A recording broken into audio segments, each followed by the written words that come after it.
All right, after this, I'm probably going to take a couple days off because my brain needs a rest after the last couple of days. Now we know for sure that there was storage in the bow of the boat. All right, so now at this point, I am pretty sure that the Triton was there all day. They didn't switch out the boats. And I'm also pretty certain at this point that this is a real video because there's one single frame where you can see Bart's boat and you can also see the toes of somebody like dangling them off the water. So if the picture or video were AI, it would be a really bizarre thing for it to just kind of throw in. But there's zero question in my mind that this video has been altered. So then the question becomes, why would they alter this video? And the only thing that logically makes sense to me is to alter the identity of the two girls. Because if Carter is the boy in red, Wyatt is the boy in the American shorts, Bart's brother Brooke being the one in the navy blue shorts, and then Ike being the one in the teal shorts. Then we've got Warren up here with somebody in this red striped swimsuit and the girl in the teal swimsuit with the backwards hat. So in this picture, this would be Brooks, this would be Ike, this would be Wyatt, this would be Warren, which would leave this to be Carter. Now, whoever this is seems to be very cuddly with Carter. Like, too cuddly, in my opinion, for it to be like a mother or a family member. Thinking about it a lot from the timeline that we have been told, and what we haven't really been factoring in again is the party. Because remember, Warren said he went to the party, but instead of talking with all of his friends, he went upstairs to go talk with his girlfriend's dad. Now, those families are tight, so if that dad of Ava, if that conversation with the dad didn't happen, then they would automatically know that they were lying. So I've been saying for a while that the girl was somehow involved. And mind you, everybody's back on land now. They're getting ready to do the fireworks and everybody's swimming and drinking still, blah, blah, blah. So what's the excuse for no pictures at that party? They've explained it all away during the day, but at this point, they're all just being teenagers and having fun again, right? So I'm thinking that the brunette girl is Ava, the girl whose house they went to. And she's pretty close with Warren and the Pyrone family. And they're full speed running. And then after that, I didn't see them anymore. I think you were on the boat. You start from there? Yeah, so after we planed off, Wyatt kept the boat pinned the whole way in. We ran into the mouth of Fort Bayou, where we came from originally. And we turned into Fort Bayou, went in the channel, ran probably 500, 600 yards into Fort Bayou. Wyatt had jumped out of the boat, put the plug back in the boat so access water. So water didn't keep pushing and filling back the boat. According to their own words, they went into the mouth and then they turned and they went about 500-600 feet. Now, mind you, the party house is right around, but they go past it and then loop back around. However, Warren just admitted that at some point they had to stop and Wyatt jumped in. And even then, you heard him stuttering over the story. Like, it wasn't a smooth transition because I think they dropped her off. Which would explain why they would go back to this party, because obviously they can't cancel the party. That looks really suspicious. Then my theory has always been that the guys all like broke off and like talked to the parents about what was going on, and that's when they formulated their whole we'll call her and then we'll call the Coast Guard plan. Remember, she is related somehow, I can't figure out, but she is related through marriage to the lieutenant that wrote up the very initial report we've seen. Because remember how Morgan claimed that the picture of the boat stuff was circulating around Snapchat and stuff, even though Christine didn't post it to her Facebook page until the next day. Listen to this. His mom was, what was he wearing? And so we were trying to remember what color his shorts were. We couldn't quite figure that out. I said black. Yeah, I think we said black. I really did. He was wearing navy blue shorts? Yeah, it was like dark blue shorts. Dark. I just said black because I was trying to piece everything together and help out. And so at this point, we're freaking out. We don't know where our friend's at. And the girl that took the picture, she was like, okay, well, I just took this picture of today. This is what color swim trunks he was wearing. And his mom asked for that to post on Facebook to say, if you've seen him, whatever, this is what he was wearing. So remember, the girl who took the picture with the digital camera was on Wyatt's boat at the beginning of the day and then was there with them at night when they were having this discussion. So she had to have been there at the beginning and at the party at the very least. Then we remembered that the original shorts picture, well, that wasn't the color of his shorts, as we now know. So we also know for a fact that this picture did not get sent to Christine until July 5th, meaning that they had to have had that picture and then not sent it to her for hours. Because they also said this. And so that's what we sent to her, or that's what she sent to her, because we were just trying. So they corrected themselves. He said, we sent it. No, she sent it. But on July 5th, Christine said that they have been up for almost 48 hours straight, and then the very next post above it are the same pictures but better quality. Why did it take so long to get these pictures to them? Oh, and y'all, now that I said that, I realize, so all of these pictures had to come from the same digital camera, right? Meaning this picture did as well. And since I've already proven that this picture had used AI to do something weird because, there was no little bar here, only explanation for using AI on just this little part would be to obscure the reflection that was in this poll of the person who was taking the video. Or the pictures. Oh my God, yes. That makes sense. Love it when I figure that stuff out in real time for you on camera. So it makes sense to me that this photo video thing was altered to cover up this girl's swimsuit. Because let's face it, this swimsuit is the ugliest thing. It has supposedly sleeves and it's a tankini, but it goes in a weird cut, but it's ugly. It's ugly, and it's clearly not what these debutante beauty queen girls are wearing to a 4th of July beach party. So I'm 70% sure that this is Ava. Oh, wait. Oh, my God. Wait a second. Shown y'all guys before that there's 4 boats out here, this little cluster, right? But I'm looking at these weird pink lumps and stuff at the front of the boat, Bart's boat here. Is that a pile of life vests? Because I'm realizing there's not 20, 30 people on all of these boats. I'm seeing 10, 12 people here tops.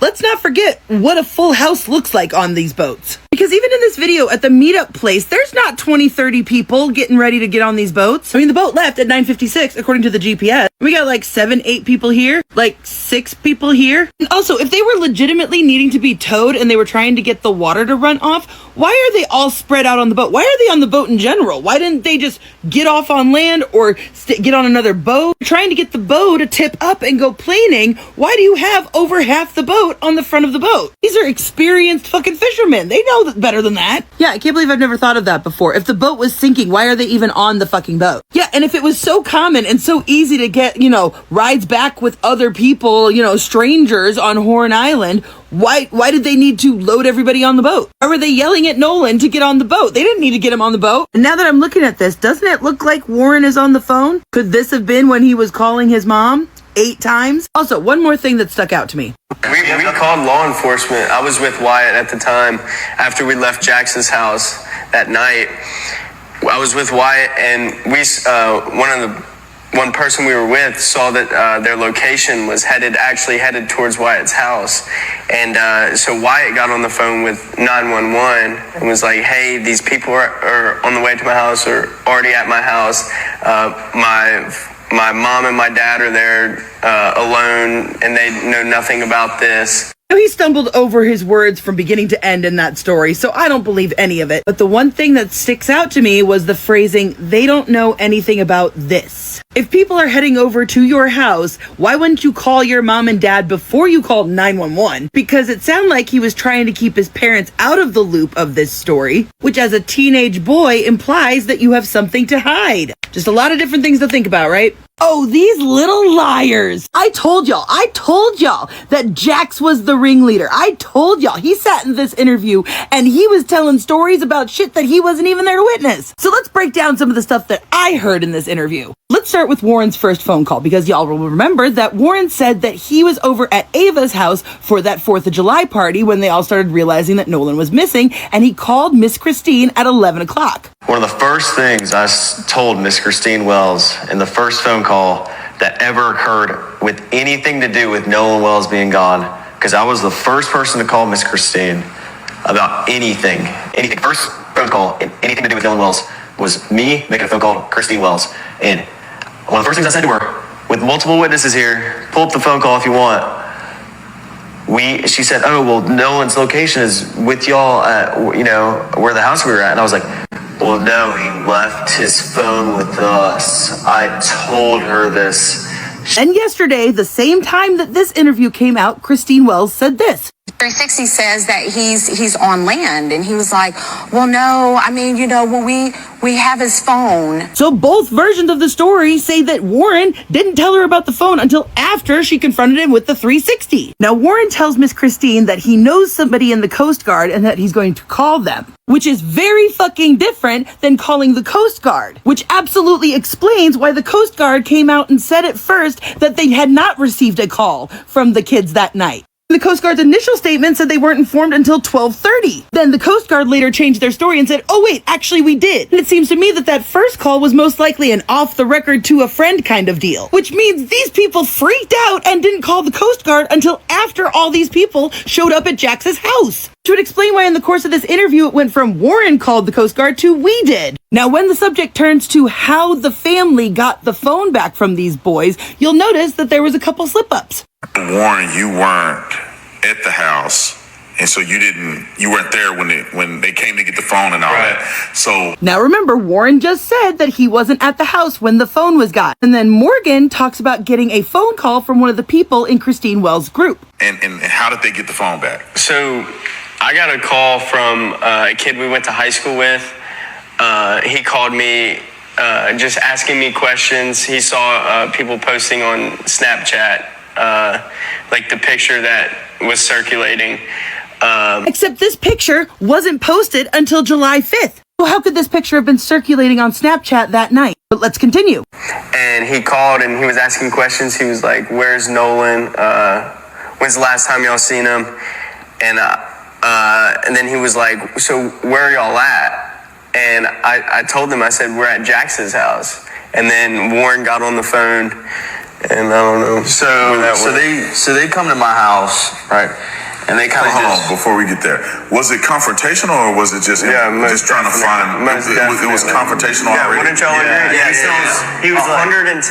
He was very confrontational. And when did was this on the night of the 4th or the next day? This was the night when this was before they came and got the phone. So this is the night of the 4th, yes. You guys are missing a part of the story. How did you get from Ava's house to Jax's house? Because Miss Christine is watching you guys on the Life 360. So suddenly she's seeing the phone leave one location and go to another. Of course I would be upset. And now all of a sudden Warren is there when the phone stuff starts happening? He's listening to the phone call? Now I need y'all to remember that Warren also said that the phone was in his truck on the first conversation, as we have from this report. Meaning if we were to believe Warren that he was not there when everybody showed up looking for the phone at some time in between 11 and 1 a.m., so then that would mean after they heard this angry phone call, Warren gets the phone out of his vehicle and puts it in Jax's house and then leaves. There's probably like 10, 15 people in my house I don't even know.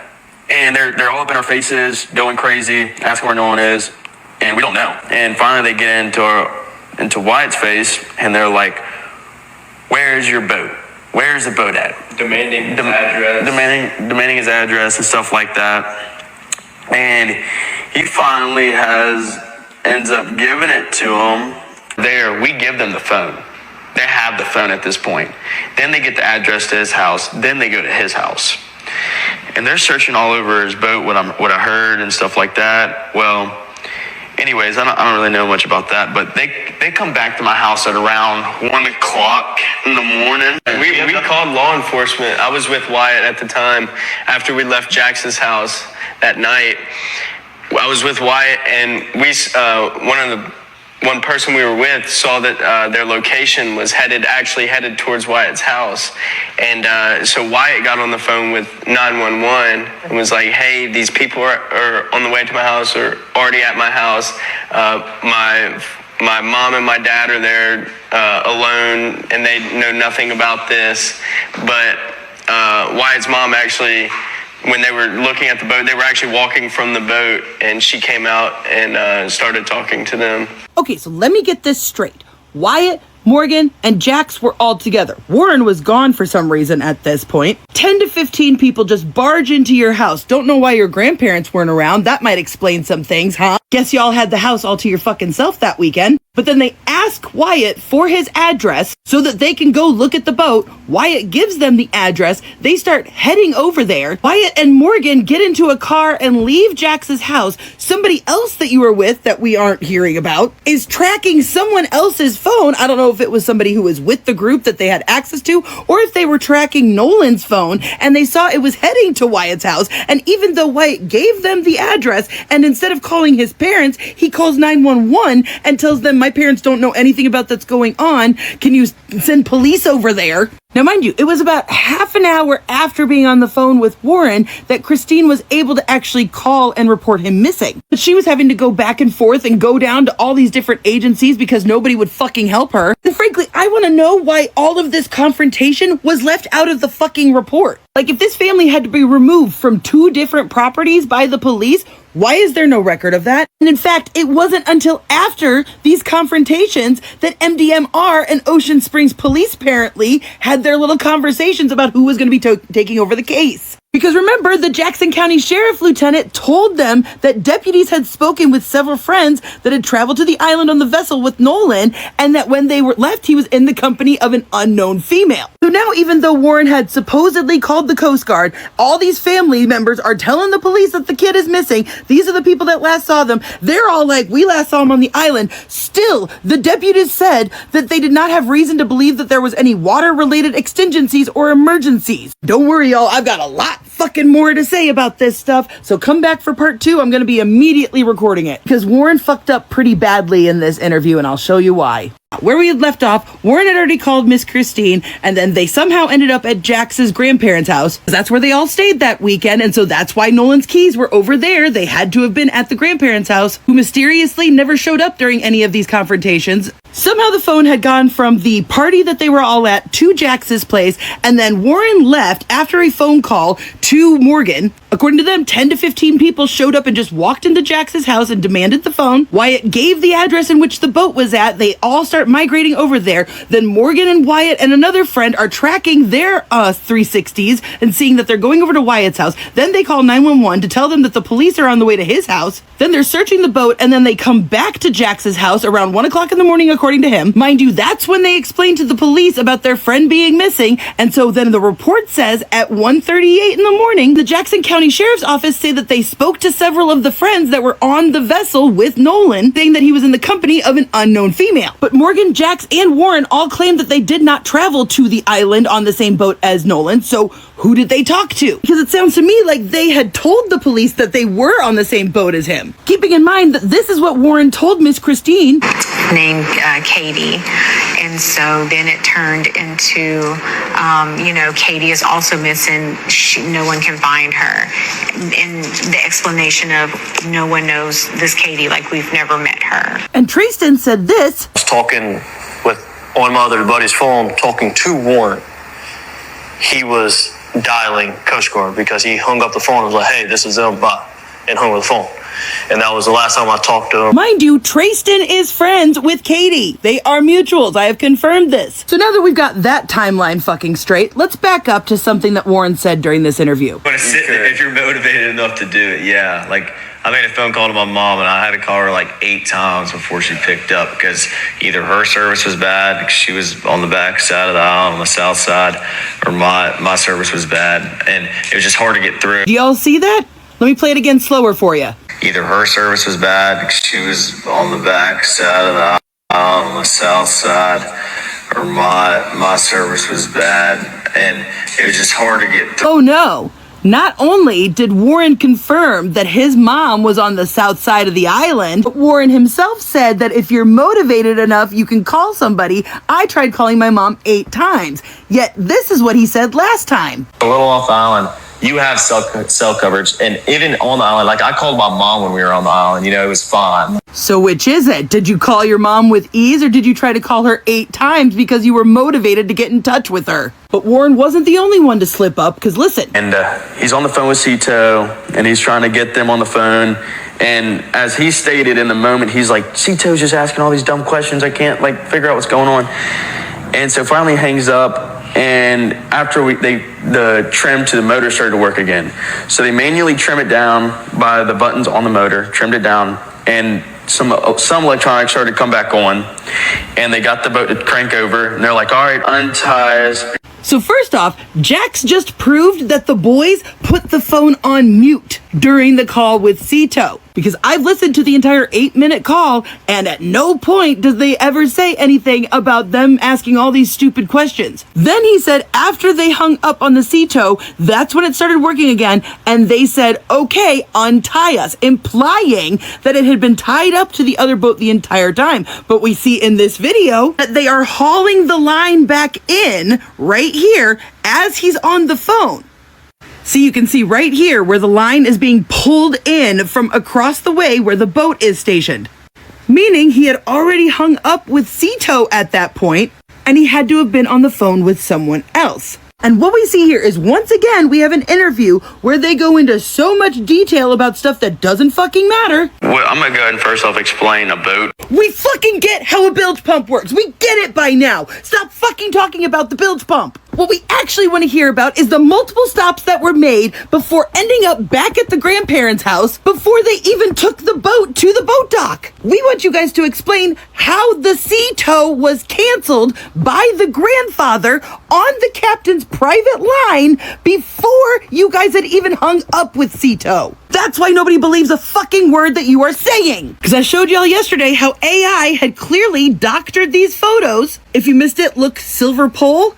Look, no silver pole, it's actually white. And if you look at this picture in the grandparents' driveway of the Triton, you will see that the little handrails are not leaning over. You will see that the rails are going straight up and down and not leaning, which is why I also suspect that the identity of whoever this is was intentionally covered up, because first off, who wears this weird swimsuit thing? This is somebody who, if they were with them, would have stood out in a crowd. But this woman who's in a red striped swimsuit with a white baseball cap shows up in a lot of different pictures, just oh so obscured. Here she is again, handing out beers on Bart's boat. So I personally suspect that whoever that was in fact on the Triton, and they used AI to change her clothing and to obscure her identity. Because I think this was either Warren's mother or Wyatt's stepmother, which would explain the older female voice people have said they've heard on the Cito. Because otherwise, why would he need to call his mother 8 times? Unless, according to his own words, If you're motivated enough to do it, yeah. because remember, there is a 4th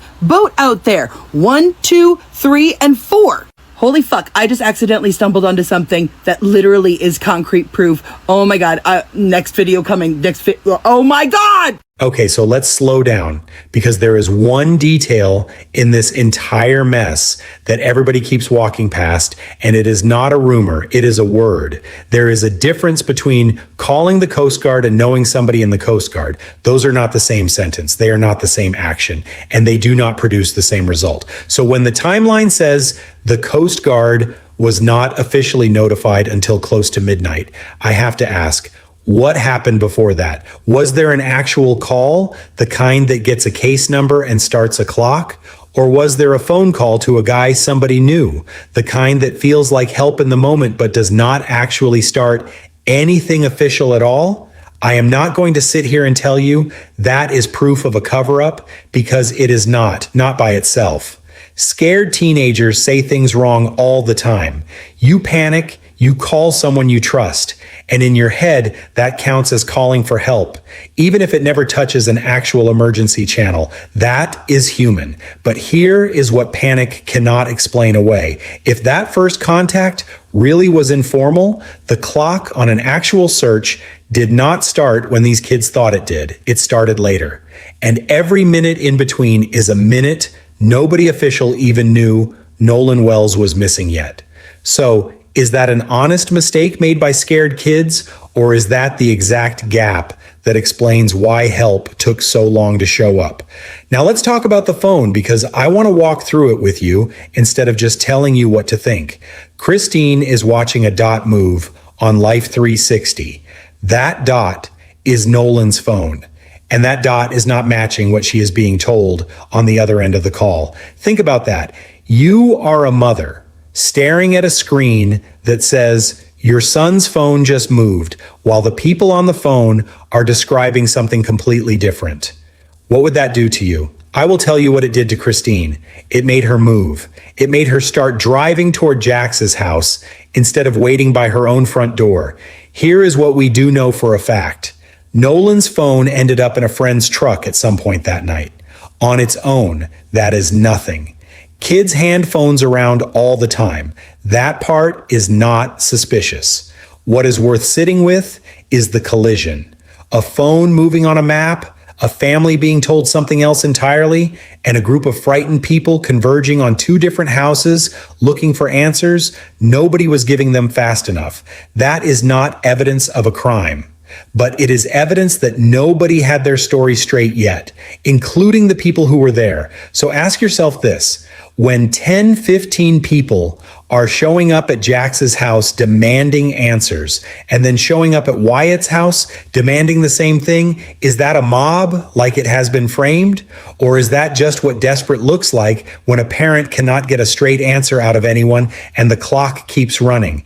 I think you already know which one it feels like to you. I am not going to pretend I know which one it actually was. And there is one more thing I cannot let go of, because small details are usually where the truth hides. Two different accounts exist about how easy it was to reach a parent by phone that night. One version says it was fine, no trouble at all. Another version, told by the same person, says it took multiple tries before anyone picked up. Now, phone service on the water is unreliable. That part is not strange. What is strange is telling two different versions of how hard that call actually was. Which one is the honest one? Because those two stories cannot both be the accurate memory of the exact same phone call. I am not asking you to pick a villain here. I am asking you to notice that nobody's timeline actually lines up cleanly yet. Not the Coast Guard language, not the phone's movement, not even something as basic as how many times a phone call had to be dialed. And when nothing lines up cleanly 6 weeks later, that is not closure. That is a case that is still wide open, no matter what any press release says. Now, here is the part of this case that I think gets skipped over way too fast, and honestly, it might be the biggest gap of all. Her name is Katie, and out of every single person connected to Nolan Wells that final night, she is the one we have not heard from. Not once. Not in an interview, not in a statement, not in her own words, anywhere. Think about that for a second. Warren has talked, Jax has talked, Morgan has talked, Wyatt has talked. We have heard from practically everybody who was anywhere near that island. And the one person the official report itself points to, the one described as being with Nolan when the others left, has said nothing. Publicly, at least. Nothing at all. Now, I am not going to sit here and tell you that silence means something sinister, because it might not. Okay, think about it from her side for 1 second. She is young. She is now connected to a death that has made national news, that has attorneys involved, that has a mother demanding answers on camera every single week. That is a lot of weight for anyone to carry, let alone somebody who never asked to be part of a national headline. If I were her family, I might tell her to stay quiet too. That is not suspicious on its own. That is just what protecting a kid looks like sometimes. But here's the problem with that. Protecting her does not make the gap disappear. It just means the gap sits there, unanswered, for as long as she stays silent. And every single account we have of Nolan's final hours, every one of them comes from somebody describing what they think happened between Nolan and Katie, not from Katie herself. That is not a first-hand account. That is everybody else's version of her version. Passed through a friend, then another friend, then a family member, then a camera. Do you see the problem there? By the time it reaches you, how much of that story is even hers anymore? So I have to ask you directly, if she is the one person who was actually there for those final moments, why is her voice the one voice missing from all of this? Is it lawyers? Is it a grieving, scared family trying to shield a young woman from a spotlight she never asked for? Or is it something else entirely? I do not know. And honestly, anyone online telling you they know for certain is lying to you, plain and simple. Here is where that leaves us. The Coast Guard language does not line up.